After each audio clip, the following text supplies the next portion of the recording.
Welcome back to Hope is Here. My name is Greg Horn, and we have been having a conversation with Greg Napier. He is an attorney by trade and helps a lot of families, but we've been talking about addiction and recovery, and Greg had some challenges as a teenager, but his parents got involved early, did an intervention, and got him in a faith-based recovery program, and he did really well, and then led him even to want to help others with his successful treatment program. And you were a substance abuse counselor, and share a little bit with us about what that experience was like for you, Greg.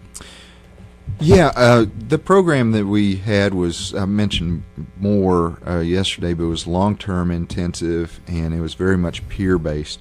So once I had established stability for myself in recovery, I began to be a peer counselor with others. I was going through school for family studies at that time, and it just fit really well. So there's a lot of people that I know now. I think I probably interacted with, oh goodness, I don't know, maybe a couple hundred, 150. I have no idea, but I still hear from people from time to time. Some of them not so happy with me because I'd be confrontational, and admittedly sometimes too confrontational. But also many are really grateful because they're like, yeah, you helped me. You made me look at this. You stuck with me. So the way we would do that, it was very peer-based. Most of the treatment was in a group setting. We'd encourage people to share what their experience was, what they were going through. Other people would be able to, hey, yeah, that's me too, and here's what helped for me. That was so helpful. Early on, there was a lot of people that would come in, and it was really trying to help them break through some of those barriers, what we call denial. They say it's not just a river in Egypt. But I was thinking, I didn't say it, but I was thinking it. Some people, sometimes people would fight. And they'd fight really hard to leave and get away from the program. But we stuck with them. Unfortunately, there are people I know that didn't make it. I know some that ended their life, which is really sad. But there's so many people now that go through and they'll say, yeah, that was a horrible experience. Yeah, there were awful things about it, and that treatment model is no longer used. But they also will say, yeah, I learned so much in that. So that's been a tremendous encouragement when I run into somebody like that, and they, are grateful for what I was able to share with them. And it wasn't just me. I mean, it was a lot of people. It was a group effort. We pulled together. I sought the Lord as much as I could during that time to grow in my relationship and to have wisdom. So not sure exactly what else to talk about with that. That model's not really used much anymore, but it was a very long-term, intensive one. Well, two things you hit on, though, that I think are huge, Greg. The first one is that, through your peer counseling and doing that, confronting people, and, most people, unless you've got an issue, don't like to confront people. Right. Yet I am very thankful for the times when somebody has confronted me about something in my life. And I remember one time when I was trying to get a job, and my younger brother said, hey, I know you've been doing these part-time jobs, but, I know what you want to do, but until you can make enough money to do that, you need to go get a real job, and you can do that on the side, Right. And it stepped on my toes a little bit because it was my younger brother. But you know what? I knew he loved me and he cared about me, and he was right. Yeah. And I was thankful, and that triggered me going and doing what he suggested and got a full-time job. It was not my dream job, but it provided benefits and helped me pay my bills. And then I did some speaking and teaching on the side until God opened the door for me to do that full-time about a year and a half later. So confrontation's not pleasant, yet the Bible, one of my favorite verses, it says everything is permissible, but not everything is beneficial. Right. And our culture today, so many things are permissible, even marijuana in some states, and yet it's not always beneficial. But exactly. I've always tried to look at things, Greg, when I get confronted by somebody, even if maybe 90% of it might not be, accurate, possibly they might not have all their, usually most of the time there's still a nugget in there that maybe God wants to speak to me. Would you say that's been true in your life? Or? Oh, absolutely, yeah. So even when I ran into a lady recently that kind of confronted me with some things, and my recollection of events was very different, but I just tried to listen, and listen for that one nugget, and she did. I mean, there was a nugget there that is like, oh, well, yeah, I need to own that. I need to grow from that. I tell you, I think, and we might talk about this some, but there's controversy now in treatment, medical intervention treatment versus cold turkey treatment versus something in between.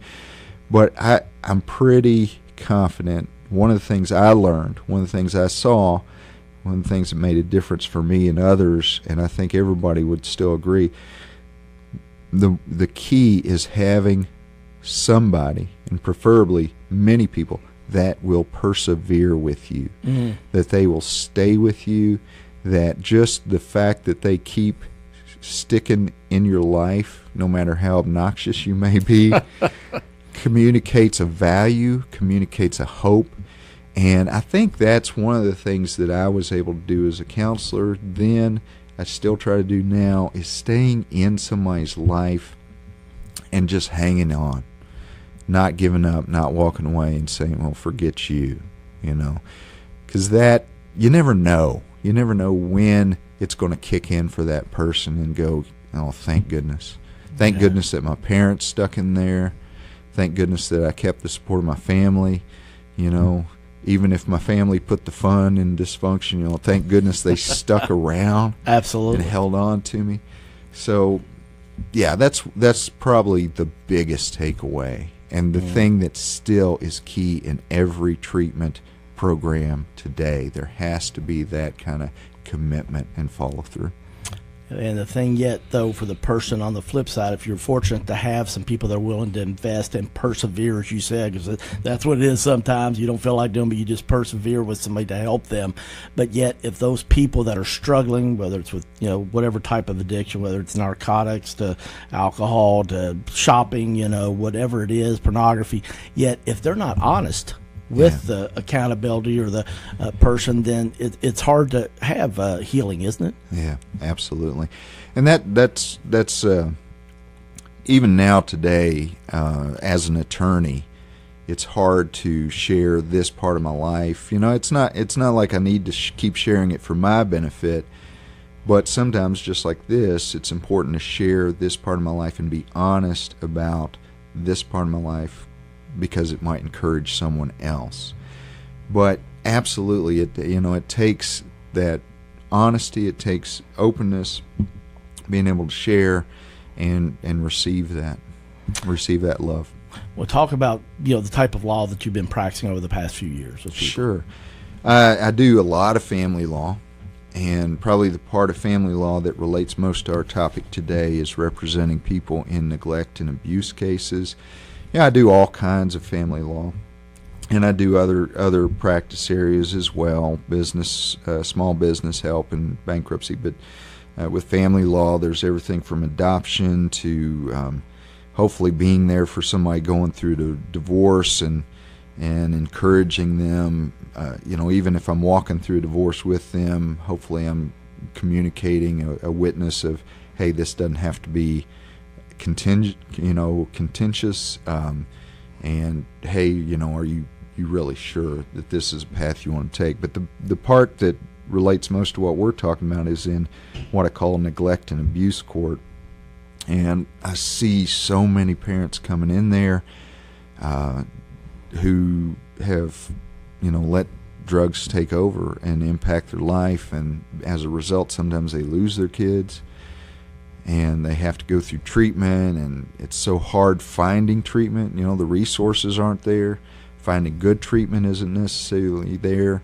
Now, I don't know this because I'm not in every courtroom as a court-appointed counsel, but I've heard that some judges won't accept faith-based programs. So that even limits even more the resources that are available. Yeah, no, I've heard of that too, and that's obviously disappointing, but that is why we're doing what we're doing, to encourage people that there is, hope, but the hope has to be found in a relationship with Jesus. And if you're struggling with addiction, I want to let you know that there is hope. Greg found that as a teenager, and that's one of the things I like about your story, Greg, is that it sounds like to me in your late teens that your faith became your own, and you didn't stand on your parents anymore. Exactly. Yeah.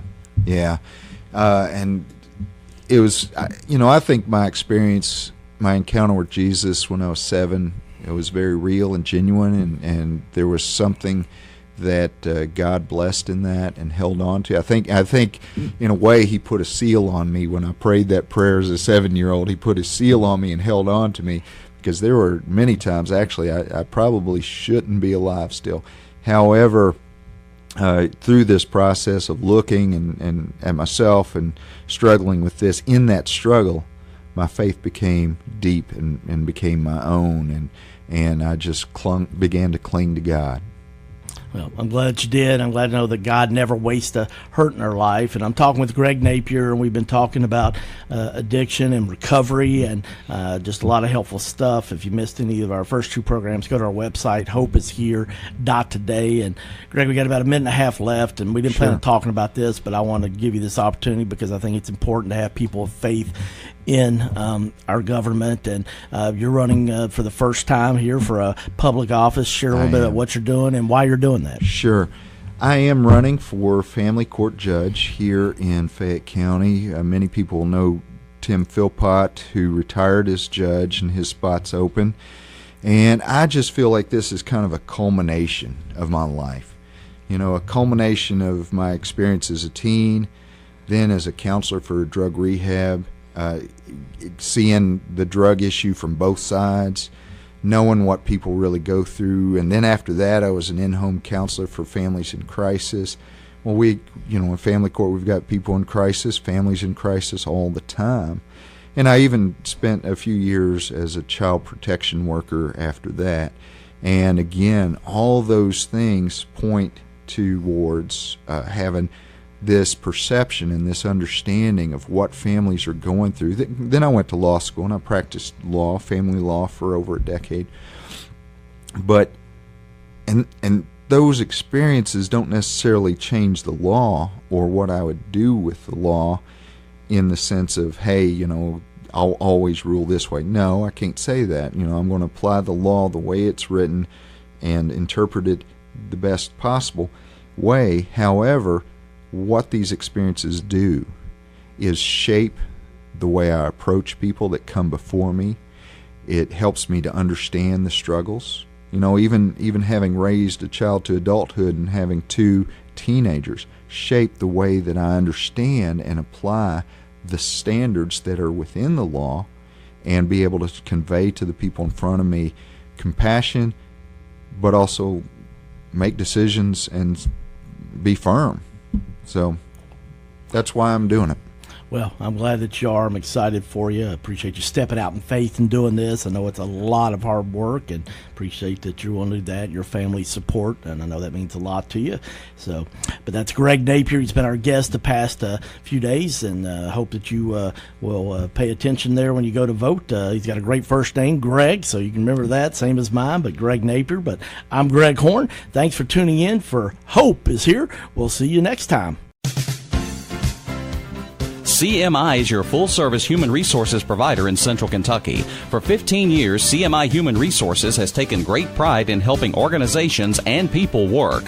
Whether it's employee handbooks or help in filling a position, no job is too large or too small for CMI. Contact the professionals today at CMI Human Resources, 859-296-2800, or online at cmiconsulting.com.